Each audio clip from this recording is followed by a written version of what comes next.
This is the Lone Crater YouTube. We hope this video helps. You'll start by making the taskbar movable. Right-click an empty area and check whether Lock the Taskbar is enabled. If it is, click to uncheck it so you can reposition later. Make sure you can see some desktop space. This gives you room to drag. While you're doing this, note that Unlocked Taskbar allows clicks and drag gestures. This is required.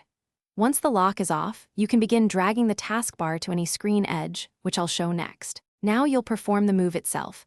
Position your cursor over an empty space on the unlocked taskbar until it becomes a move cursor, then click and hold. Drag the bar toward the left, right, or top edge of the screen. You'll feel or see it snap into place as you approach the corner. Make sure to move steadily and stop when the bar aligns with the edge you want. After releasing the mouse, the taskbar will settle. Next, we'll lock it and tidy up. Finish by securing the position. Right-click the taskbar and re-enable Lock the Taskbar so nothing moves accidentally. Then inspect icons, the system tray, and notification area to confirm spacing and behavior. Make small adjustments if icons overlap. If the taskbar refuses to move or appears off-screen, unlock it and drag back. If that fails, restart Explorer. EXE using Task Manager to reset the shell. Make sure to save any open work before restarting Explorer to avoid data loss.